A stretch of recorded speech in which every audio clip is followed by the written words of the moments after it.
আজকে আমাদের বাড়ির কাজ এবং ঘরের জন্য কিছু ইট কিনে ফেললাম। শখের বাড়ির কাজ দেখার জন্য সুমাইয়াও চলে আসছে। হ্যালো এভরিওয়ান, কি অবস্থা সকলের? আশা করি সবাই ভালো আছেন। টিনের ঘরের ভিটের ভিতরে আমরা মাটির বদলে বালি ফালাইছিলাম। যেহেতু ভিটের মধ্যে বালির কারণে কোনো কিছু রাখার উপযুক্ত এখনো হয় নাই, তাই আজকে ইট নিয়ে আসলাম। এই ইটগুলাই ভিটটাতে সুন্দর করে সাজিয়ে দেওয়া হবে যাতে ভিটটা একটু শক্ত থাকে। আর ভিটটা শক্ত থাকলে ভিটের মধ্যে মালামালগুলাও রাখতে অনেক সুবিধা হবে। বাড়ির কাজ শুরু করার আগেই যে প্রাথমিক অবস্থাতে আমার এতগুলা কাজ এবং এত কিছু অ্যারেঞ্জ করতে হবে, এটা কল্পনারও বাইরে ছিল। জায়গা কেনার পর বাড়ি করব বললেই যে বাড়ি হয়ে যাবে, ব্যাপারটা কিন্তু এমন না। একটা বাড়ি করার জন্য অনেক চিন্তা আর প্ল্যান নিয়ে কাজে নামতে হয়। প্ল্যান ছাড়া যদি বাড়ির কাজে নামেন তাহলে আপনি পদে পদে ভুল করবেন, আর বাড়ির কাজে একটা ভুল মানেই বিশাল বড় ভুল। আমি সেই ভুল করতে চাই না বলেই আগে থেকেই সবকিছু অ্যারেঞ্জ করে ঠিকঠাক করে দেন বাড়ির কাজ শুরু করব। আজকে যেহেতু ইট আসছে, তাই সকাল ভোরবেলায় আমাকে ঘুম থেকে উঠতে হয়েছে। সবগুলা কাজের বন্দোবস্ত করার পর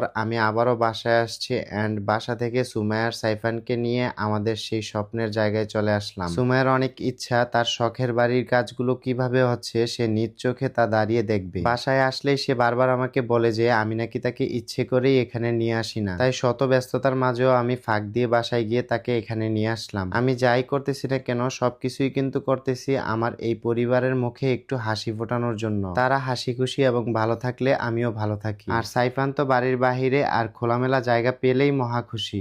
আপনারা অনেকেই ভাবেন যে উচ্চতা বাড়ানো কি আসলেই সম্ভব? আপনি চাইলে কিন্তু একটা সঠিক বয়স পর্যন্ত একটা নির্দিষ্ট উপায়ে উচ্চতা বাড়াতে পারবেন। এই হাইট গেনের কম্বোটা আমি খাওয়ার পাশাপাশি সুমাইয়াকেও দিছি, যেটা খাওয়ার ফলে সুমাইয়া একটা ভালো ফিডব্যাক পাইছে। যারা নিজেদের উচ্চতা বাড়াতে চাচ্ছেন তারা চাইলে এই হাইট গ্রোথ প্লাস এবং হাইট ডেভেলপমেন্টের কম্বোটা খেতে পারেন। এই কম্বোটা পেয়ে যাবেন শেখ এভিনিউ ফেসবুক পেজে। পেজটা আমার এই ভিডিওর ক্যাপশনে দেওয়া থাকবে।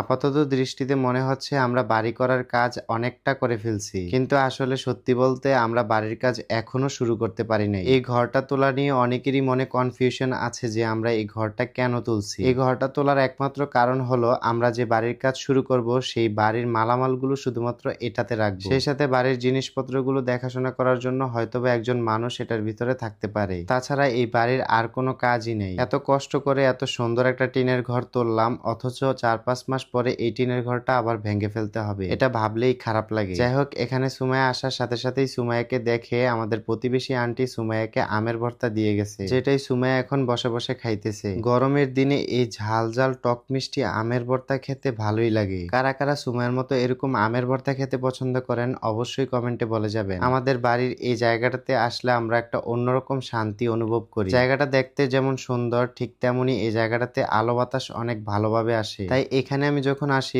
তখন আর বাসায় যেতেই মন চায় না। যে যাই বলুক, নিজের জায়গা এবং নিজের বাড়িতে আসলে আসলেই একটা অন্যরকম শান্তি অনুভব করা যায়, যেটা দুনিয়ার আর কোথাও নেই। সবাই অবশ্যই আমাদের জন্য দোয়া করবেন যেন আমাদের বাড়ির কাজটা আমরা সুন্দরভাবে সম্পূর্ণ করতে পারি। সুমাইয়ার সাইফানকে এখন আমি বাসায় পাঠিয়ে দিচ্ছি, দেন আমি এখানের বাকি কাজগুলো শেষ করে বাসায় যাব। আজকের ভিডিওটা এই পর্যন্তই। দেখা হচ্ছে পরবর্তী কোনো ভিডিওতে। সবাই ভালো থাকবেন। আল্লাহ হাফেজ।